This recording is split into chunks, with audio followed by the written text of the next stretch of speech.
Assalamualaikum warahmatullahi wabarakatuh.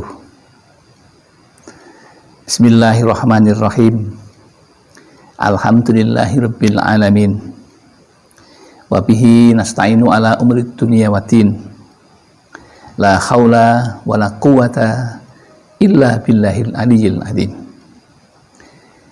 Jamaah Al-Fatih Channel yang dirahmati oleh Allah, mari kita mulai pertemuan kali ini dengan membaca hamdalah lebih dulu. Alhamdulillahirabbil alamin. Sholawat dan salam semoga tercurah ke haribaan Nabi Muhammad Sallallahu Alaihi Wasallam, Nabi yang kita rindukan syafaatnya ketika di dunia dan di akhirat nanti. Mari kita sempurnakan dengan membaca sholawat qorbah. Bismillahirrahmanirrahim. Sholawatullahi wassalamuhu ala Ahmad wa qarabatihi wa ala alihi wa ashabihi wa itratihi wa azwajihi. Selanjutnya mari kita berbagi ilmu dengan harapan ada manfaatnya dan berkahnya bagi hidup kita. Apa yang akan kita bagi pada kesempatan yang indah ini? Yaitu dengan judul doa Nabi Ibrahim alaihissalam saat menghadapi banyak ujian. Ternyata Nabi yang mempunyai julukan Ulul Azmi itu juga lulus lebih dulu dengan banyak ujian. Begitu pula kalau kita ingin hidup mulia, biasanya Allah juga menguji dulu kesabaran kita, keteguhan hati kita, kesungguhan kita untuk selalu beribadah dan bertakwa kepada Allah Subhanahu wa Ta'ala. Apa yang diujikan Allah kepada Nabi Ibrahim sungguh luar biasa banyaknya. Yang pertama, Nabi Ibrahim alaihissalam disuruh membangun Ka'bah. Sungguh bukan hal yang mudah, karena Nabi Ibrahim alaihissalam waktu itu belum banyak pengikutnya. Dan semua masyarakat menentangnya untuk membangun Ka'bah. Tetapi karena itu perintah Allah, maka Nabi Ibrahim alaihissalam dengan teguh untuk melaksanakannya dan berhasil, dan sekarang menjadi kiblat kita. Yang kedua,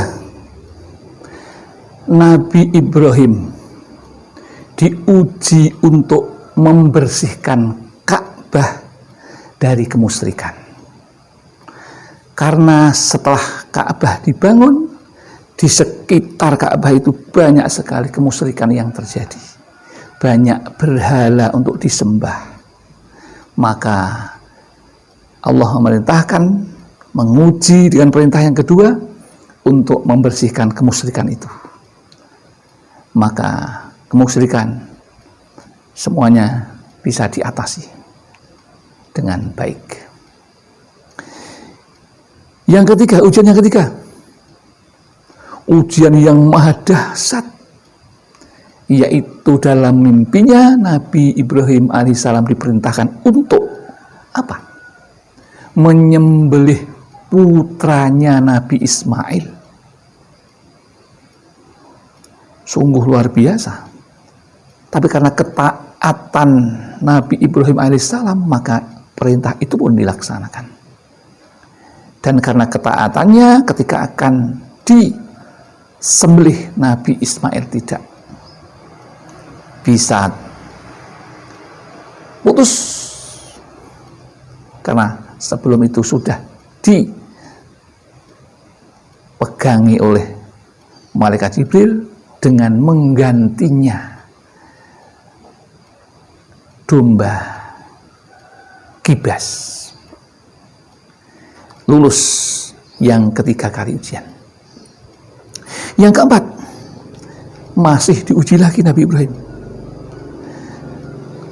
Di dalam menyebarkan agama Islam, Nabi Ibrahim ditentang habis-habisan oleh Raja Babilonia, yaitu Raja Namrud. Bahkan ketika terjadi percaturan atau debat atau mubahalah, kalah Raja Namrud akhirnya dengan kekuasaan dan kemarahannya, maka Nabi Ibrahim juga dibakar hidup-hidup, tetapi bisa diatasi dengan aman tanpa halangan suatu apapun. Akhirnya Raja Namrud pun binasa. Kemudian yang kelima, diuji juga sebelum ujian yang pertama, yang kedua, dan yang ketiga itu. Nabi Ibrahim sudah diuji oleh Allah dengan kesabaran yang luar biasa. Usia 60 tahun Nabi Ibrahim AS belum mempunyai keturunan. Kemudian Nabi Ibrahim disuruh untuk melaksanakan sunnah atau khitan yang pertama kali di usia 60 tahun.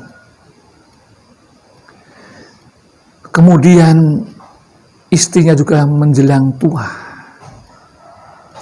Maka istri yang pertama itu mempersilahkan untuk mengawini khotimahnya, yaitu Sayyidah Siti Hajar, yang akhirnya melahirkan Nabi Ismail.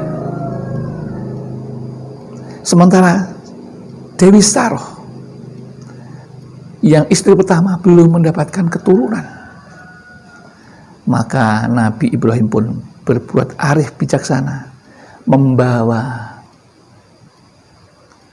Siti Hajar di tempat yang tandus karena tidak tega menjaga perasaan istri pertamanya yang belum mengandungnya. Setelah 10 tahun dari kelahiran Ismail, maka Dewi Saroh pun akhirnya mengandung. Permintaan 10 tahun baru dikabulkan oleh Allah. Diuji kesabarannya. Maka setelah kesabarannya teruji, maka diberikan keturunan dari istri yang pertama dan menurunkan nabi-nabi Bani Israel. Dan Nabi Ismail ini yang nanti menurunkan sampai kepada Nabi Muhammad SAW. Lantas bagaimana doa yang dibaca Nabi Ibrahim bisa lulus dari ujian Allah yang maha berat itu? Doanya ada dalam Al-Quran, surat Al-Baqarah ayat 124 yang bunyinya demikian. A'udzubillahi minasyaitonirrajim. Bismillahirrahmanirrahim. Wa idh tala Ibrahimu rabbuhu bi kalimatin fa'atammahun. Itu doanya Nabi Ibrahim ketika menghadapi cobaan-cobaan itu. Maka sekarang kami diijazahkan dan ingin mengijazahkan kepada saudara-saudaraku yang manfaatnya ini oleh yai yang memberikan ijazah. Ada seorang santri yang menjadi pengusaha, setiap kali ada tender dia selalu membaca doa ini dan kebanyakan bisa berhasil untuk memenangkan tendernya. Banyak anak sekolah, guru, karyawan yang meminta kepada Allah dengan doa ini ketika menghadapi ujian kenaikan pangkat, ujian untuk menjadi pimpinan, dengan membaca ini banyak yang berhasil. Kemudian sekarang banyak orang berdebat, maka alangkah baiknya juga secara batiniah mengikhtiarkan dengan membaca doa ini. Bagaimana caranya? Caranya ini, doa ini tidak perlu diwiridkan. Yang pertama, ringan. Yang kedua, ketika akan dipakai saja, awali dengan sholat hajat. Ya, sholat hajat itu 2 rakaat yang waktunya tidak terikat. Yang penting pokoknya pas waktu sholat. Ya, sholat hajat 2 rakaat. Kemudian setelah itu, kemudian ketika akan dipakai, yaitu jangan lupa membaca ta'awud. A'udzubillahi minasyaitonirrajim. Bismillahirrahmanirrahim. Allahumma sholli ala sayyidina Muhammad wa ala sayyidina Muhammad. Dan membaca hamdalah. Alhamdulillahirrahmanirrahim. Baca doanya. Wa idibtala Ibrahim rabbuhu bikalimatin fatamahum. 7 kali tanpa bernafas di dalam hati. Setelah itu selesai, baca hamdalah dan sholawat. Baru mulai berdebat. Baru kalau akan mengikuti tender, lelang tender, baru ketika akan menghadapi ujian, gunakan itu. Ketika diuji yang lain, baca itu. Ya, insya Allah berhasil. Kemudian kami berharap jamaah Al-Fatih bisa mengamalkan ini dengan sebaik-baiknya sebagai bekal kehidupan kita. Demikian yang dapat kami sampaikan. Mari kita sempurnakan pertemuan kita dengan mengharap syafaat Rasulullah dengan membaca sholawat qorobah. A'udzubillahi minasyaitonir rajim. Bismillahirrahmanirrahim. Sholawatullahi wassalamuhu ala Ahmad wa qorobatihi wa ala alihi wa ashabihi wa itratihi wa azwajihi. Demikian yang dapat kami sampaikan. Ada kekurangan, kekhilafan, tentu kami yang melakukan karena kami merasa masih fakir ilmu, kami tempatnya lupa dan salah. Mudah-mudahan Allah mengampuninya, dan apabila ada benarnya itu semata-mata Allah yang punya. Dan akhirul kalam, billahi taufiq wal hidayah wal inayah wal barakah. Wassalamualaikum warahmatullahi wabarakatuh.